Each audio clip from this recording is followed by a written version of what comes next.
watching Kayla Tocco on the LB Muscle Show.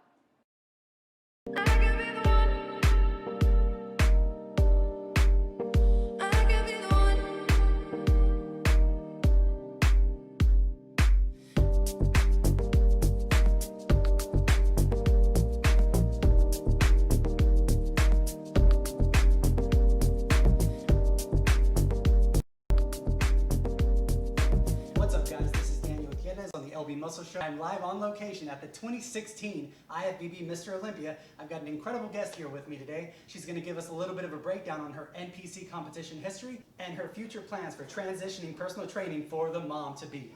Longtime friend of mine, Kayla Tocco from Kayla Tocco Fitness. How are you doing, I'm man? great. How are you? Very well. So Thanks great for to having see me. you. It's nice of to see you course. too. Thank you so much for taking the time to come out and hang out with us today. Absolutely. It's almost like we don't know each other, right? We have a little bit of history behind us. And we have baby Tocco here as well. How are you doing, bud?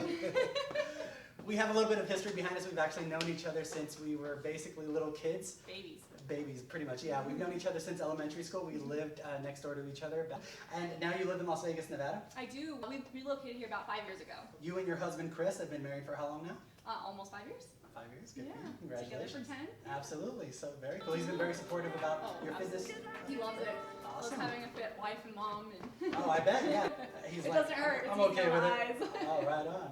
So give us a little background on your competition history as well. So you started competing this year. I did, yeah. So I'm fairly new into it. My goals this year was to really push my comfort zones, and for me that was stepping on stage because I've never considered myself a very graceful person. So I signed up early, that way I couldn't back out. I ended up loving it, and so now I'm getting more serious about it. Anybody who jumps on stage, I have tremendous respect for, because I know jumping on stage, that was a lot of work. This is definitely one of the hardest sports in the world. So now, how well did you do at the last show? It was my first show. It was definitely an experience, very much a high, but I've actually forgotten my routine when I stepped on stage. They tell you that, you know, it's a lot to take in when you first step on there, the lights and the crowd and the noise, and you're like, oh no, it's fine. And then you get on stage and you kind of just freeze for a second and you don't know what happened. And I feel like I killed it because it was my first show and I had not very much help going into it and didn't really know what to expect. And now I hired myself my own coach because I believe that every personal trainer should have their own coach. And we are going to bring an awesome package to the next show. I can only imagine. That's a really smart move. Everybody does need a coach, and I think that's very beneficial because evidently a second set of eyes are much better, and they're going to be able to help make those scientific adjustments, which basically this is all about science, right? Aside from the difficulty of just jumping on stage and competing as it is, you actually gave birth to your first child, and Landon is now a year and a half? Yeah, he is, just a little bit over. After having a child, I have no idea how difficult that is. I got to a point where I was tired of feeling unhappy about myself, and I respected everything that my body just went through and what it did, creating a human. I mean, that's pretty awesome, but I wasn't happy with my body. And I decided, you know, I'm gonna take action. This time I took it seriously as opposed to constantly doing the yo-yoing, and I wanted to set an example for my son, and I think that really had a big effect on keeping me committed, was because I didn't want to show him that it was okay to constantly give up on things. I got really serious probably August of last year, so about a year ago. So first goal was just to get the baby weight off and, you know, feel kind of more comfortable in my skin, and then I was like, okay, now I'm ready to take it to the next level. How hard did you find the dieting aspect of everything? Did you really have to get down to like a ketogenic state, just low carb status? Yeah, now so much I do that. A lot of it was kind of guessing games and researching what online, and there's so much contradicting information out there. It's definitely not an easy sport when you add in that the majority of your results are going to come from your nutrition. You've got to stick to the plan. Dialing in calories, dialing in your macros, it all plays important roles in how you reveal your body, how you present yourself on stage. It's a learning process, and it's one of those processes that you never stop learning because there's always new scientific information coming out that, you know, either contradicts or enforces other things or completely new findings. And I kind of try to embrace it, but also stick to the basics. You know, what worked for the bodybuilders back in the day that was so successful. Another item that's actually got my attention, that's in my opinion revolutionizing the fitness and bodybuilding industry actually, is postnatal fitness, and that's actually something that you're going to specialize in pretty soon as well. Is that correct? Postnatal fitness, it's a part of this industry that's very underserved. Many of us just give up after we have kids and just resign ourselves to having this body that we're not happy with. Even though it did something great, we don't feel good about ourselves. So many of us are starting to take action and do what we need to do helping moms that have recently given birth to actually really get back into the gym, learn the techniques of training, understand nutrition and the science behind it, and really be able to maximize their effort that they're putting into the gym. And having that guidance and having somebody that can specialize and help them get to that point.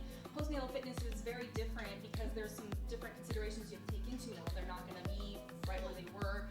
Even if they were fit throughout their entire pregnancy, it's still a completely different ballgame, which is why it's such an underserved market, and that's why I want to help people there. Now you also want to really take this a step further. Most people don't have the aspiration to actually go after their IFBB Pro card or become a professional in any organization. You actually do have a goal to become a professional bodybuilder. I do, yeah. Okay. I love it. So I figured, why not? I think it would be awesome to work my way up and eventually be on the Olympia stage. Of course. And which division would you prefer to get your pro card in if you had the opportunity? Bikini, to definitely bikini. I like Okay. the body type on that, and it fits me and my personality. Just so our viewers know that you're not just all brawn and it's not all about the gym. What are some of your other hobbies that you... I actually own over like 3,000 books. I have like a thirst for knowledge, and I just can't stop reading. It's one of my favorite pastimes. So it's true that readers are leaders. This is true. Yeah. I don't say that to be conceited. It's just true. Speaks for itself. She has a ton of books. She has a library in her house. So. Can you tell us what your favorite hikes are out here, or your places to go out jogging and do outdoor cardio? Oh, absolutely. When I get a chance to do outdoor cardio, I love going hiking. Mount Charleston, they have tons of hiking trails up there. Beautiful. It really is mountains. There's pine trees. You don't feel like you're in the desert, so it's peaceful and calm, and a great way to get away from the hustle and bustle of Las Vegas. Great hiking, great rock climbing, a lot of cycling. So now with food preparation, I know being a mom and also working so many hours a day, it's hard to cook so much food throughout the day, I can only imagine. So like, what do you utilize for actual assistance as far as that's concerned? Do you have a chef that comes over and cooks food for you all day long? I don't have a chef. I do have a company that I work with. It's called Built Foods. It's BLTFOODS.com. But they have great menus, affordable pricing. You place your order and they hand deliver fresh food to you at the end of the week. So I love to use those. They have a trim it menu, a build it menu, and then a standard menu just for people who just want to eat healthy but aren't looking to lose weight or gain weight. They just like the healthy lifestyle. That's awesome. Amazing food with a celebrity chef. Highly, highly recommended if you're in the Las Vegas area. Use them, bltfoods.com. So you basically do have a chef. You said there was a chef that cooks the food. Yes, I do. He doesn't live in my house though, and I don't call him up on demand. But That's technically, awesome. yes. And what's your favorite healthy snack? Anything with fruit. If I'm cutting, I don't really get too many snacks. I totally understand that. You're watching LB Muscle Show, your source for everything